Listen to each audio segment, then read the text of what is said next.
everyone! So welcome back to my YouTube channel. So I'm Clinic Lavillas and this is my YouTube channel. Kung hindi ka pa nakasubscribe, please do like, share, and subscribe to my YouTube channel para updated ka sa mga panibagong videos ko.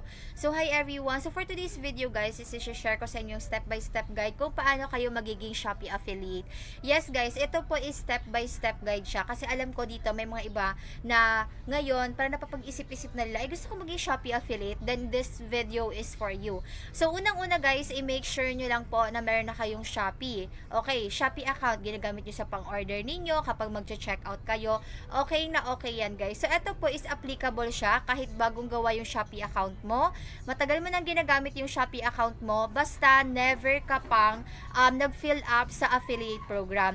Okay, marami kasi nagtatanong, ate kailangan ba na marami akong followers sa Shopee para lang ma-approve or marami akong followers sa social media para lang ma-approve ako? Hindi po guys, kasi kahit bagong gawa yung account mo and kahit wala kang followers or talagang walang-wala pa, then maa-approve ka pa rin yan. So ano na, at tara na at simulan na natin. So first guys is i-click nyo yung link na nandito sa description link, okay? Para may direct na lang kayo guys sa affiliate program, okay? So again, i-click nyo guys yung link na nandito sa description link. Then after nyan is may lalabas dyan sa inyo guys na affiliate registration. Okay, so first po, ito yung marami yung medyo nagkakagulo sila ha. So guys, unang-una po is i-click nyo po yung individual sa account type. Okay. Yung account type guys, meron yang dalawa. We have individual and enterprise. Syempre, kayo lang naman guys mag-isa. Ayan, solo-solo lang kayo. I-click nyo guys yung individual. Pangalawa, once na na-click nyo na siya, is pumunta kayo guys yung doon sa choose your promotion platform. Eto guys, ang pinaka-importante po is i-click nyo na muna yung Shopee. Okay, so meron tayo dito Shopee, TikTok, Instagram, and Facebook. So pinakaunang nire-recommend ko guys is yung Shopee. Bakit? Kasi nga Shopee affiliate program. So ang gagawin nyo lang guys is i-click nyo lang yung plus sign na add dyan. Then after nyan guys is mag-fill up lang kayo dyan kung saan yung Shopee account ninyo is ililink nyo dito. So ate paano yan? Lalabas dyan guys after nyo i-click yung plus and add, magla-login lang kayo. Halimbawa, yung Shopee ninyo, ano ba yung ginamit nyo pag-login dyan? Phone number ba? Or kaya email? Okay, phone number or email, then okay na siya. Once na na-click nyo na siya guys, may lalabas dyan na yung mismong Shopee ninyo na account. Okay, sa baba niya ng Shopee na yan. Then ate, kailangan ba na i-click ko pa yung TikTok? Hindi nyo na guys kailangan i-click yung TikTok kasi yung TikTok guys is may sarili din silang platform. Okay, may sarili silang platform which is yung TikTok affiliate. Okay, the next one guys, Instagram. Dito guys sa Instagram, hindi ko din naman siya inaano kasi sa Instagram iba-iba din naman, 'di ba? Okay? Next one naman is Facebook. Ito guys yung pangalawa na nare-recommend ko, yung sa Facebook. Bakit? Kasi sa Facebook nyo guys, it's either personal or page man yan. Pwede yan guys, as long as na connected siya. Dito guys, ang gagawin nyo dito, ilalagin nyo din dito yung Facebook account ninyo. Then, after nyan, tatanungin kayo nyan if gusto nyo bang i-link yung Facebook page ninyo. Then, pwede naman. Kasi lalabas naman yan guys kung may Facebook page kayo. I-okay nyo lang siya guys. I-okay nyo lang siya. Then after nyan, kapag guys okay na siya, lalabas dyan yung Shopee account nyo sa baba ng Shopee, and then yung Facebook nyo, may nakalagay naman yan dyan. Okay, again, i-click nyo lang yung plus add. Next one is contact number. Phone number ha. Again guys, ito po sa contact phone number, kung ano po yung phone number na ginamit nyo sa pag-login doon sa Shopee nyo. Okay, di ba kasi kapag gagawa kayo ng Shopee account ninyo, di ba tinatanong kayo if ano yung phone number ninyo sa pag-create ng Shopee account nyo. Dito naman po sa contact phone number, ganun din po.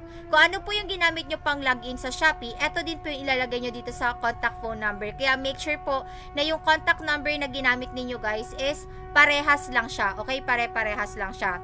Next one guys is contact email. Sa contact email po, same process din po. Kung ano po yung ginamit ninyo na email sa pag-open ng Shopee account nyo, na gumawa kayo ng account nyo sa Shopee, kasi syempre mag-order kayo, ganyan. Yun din po yung gagamitin nyo dito sa contact email. Okay, so ibig sabihin dapat po lahat pare-para sila. Kung ano yung phone number na ginamit nyo sa Shopee, yung email na ginamit nyo sa Shopee, yun din po. Next one guys is email verification. So dito guys, di ba sabi ko sa inyo contact email, kapag nilagay yung contact email nyo dito, i-make sure nyo na active siya kasi may email verification code guys. Once na may mag-email sa inyo, ilalagay nyo po yung verification code dito sa please input your email verification. Dito guys sa referral code, ayan, kaya po sinabi ko sa inyo na i-click nyo na lang po yung link na nandito sa description link kasi automatic na po na ilalagay dito yung referral code.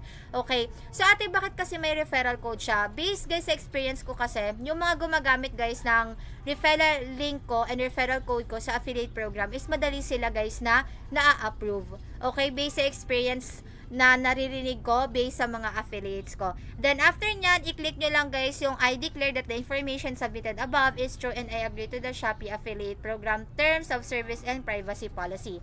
Then after nyan guys, i-click nyo lang yung confirm. So ate, paano malalaman kung sakali na na-approve na kami? So, meron dyan guys email na papasok na approve na kayo for Shopee Affiliate Program, and at the same time guys is may lalabas dyan na congratulations na kung saan nakalagay na dyan yung clicks, yung orders nyo, and estimated commission nyo once na mapupunta kayo sa affiliate program. Okay, so paano siya ate mache-check? Una guys, pumunta kayo sa may mismong Shopee ninyo. Ayan. Tapos guys, pumunta kayo sa My Me. Okay, pumunta kayo sa My Me. Then, after nyo guys pumunta sa My Me, ang gagawin nyo naman po, i-click nyo yung See All, and then pumunta kayo sa affiliate program.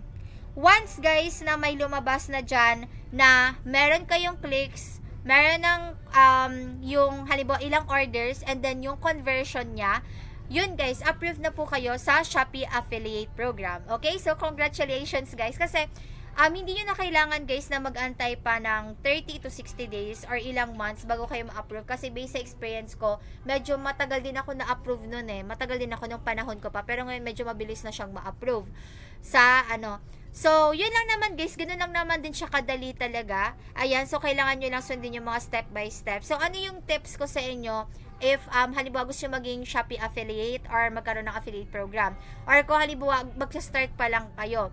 So, for example, gusto nyo talaga na from scratch talaga siya, pwede naman na gumawa muna kayo ng Shopee account nyo, which is yung Shopee account na halimbawa yung ginagamit nyo pang order ninyo is sa mama and papa ninyo, and gusto mo talaga mag Shopee affiliate ka talaga na mismong account mo mismo.